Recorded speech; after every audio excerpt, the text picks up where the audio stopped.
Welcome to Garden Chills. Tonight we close out the Fright Night series with Fright Night 2, New Blood.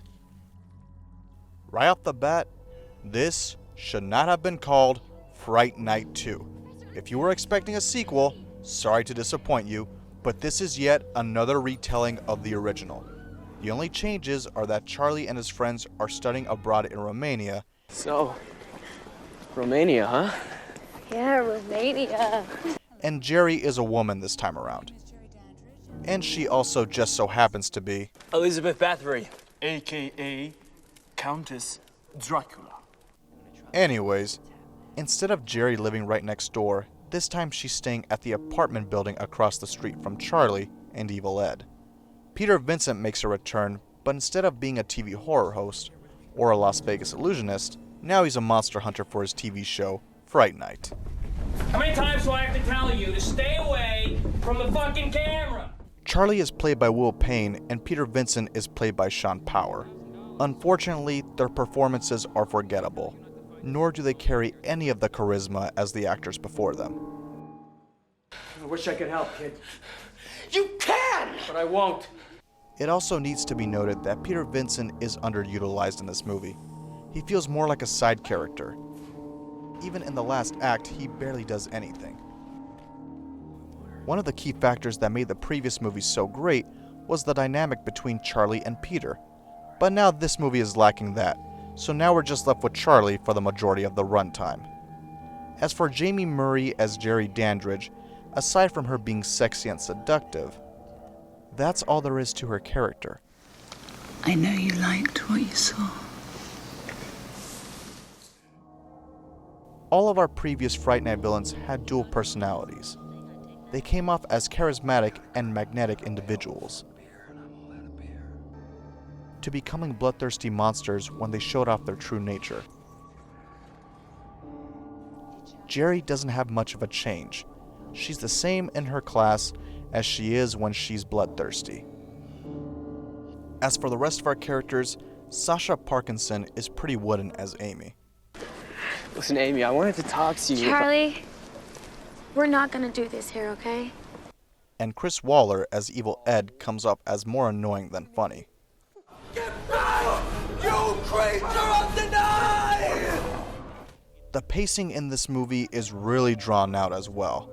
It's not until we reach the 45-minute mark that the plot finally kicks into gear.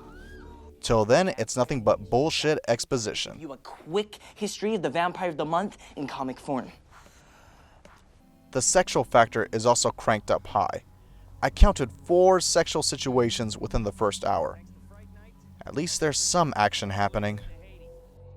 Don't get me wrong, boobs and asses are nice. But this is Fright Night. I came to see Charlie and Peter Vincent kick vampire ass. But this movie can't even give me that. I'm out of here. The movie tries to go back to its gothic horror roots, so it at least succeeds in drawing you into the atmosphere with some of the set pieces. But I just wish they could have been used on a better movie. In fact, this movie has an over-reliance on jump scares.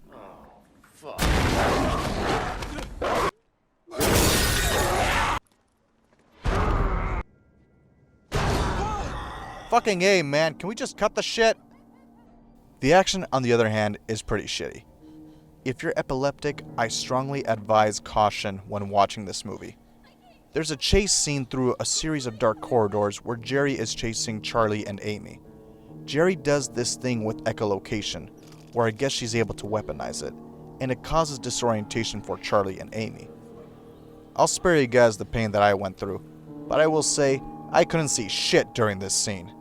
When her echolocation clicks through the corridors, it creates an unnecessary over-the-top strobe effect. It makes no sense on how echolocation creates strobe lights, nor is it ever explained. And this goes on for 3 fucking minutes straight. By the time the scene was over, not only did my eyes sting like a bitch, but I felt like I had just gotten done watching Taken 2 and Taken 3. If this was supposed to make it scary, I didn't feel scared. I was fucking annoyed. I wish this was the only scene where this happens, but this even happens in the end fight. Thank God it's not as long, but it's still distracting as shit. The last act tries to up the ante with some fight sequences, but they're presented as generic, slow, and confusing. There's at least some decent effects work shown off in the finale,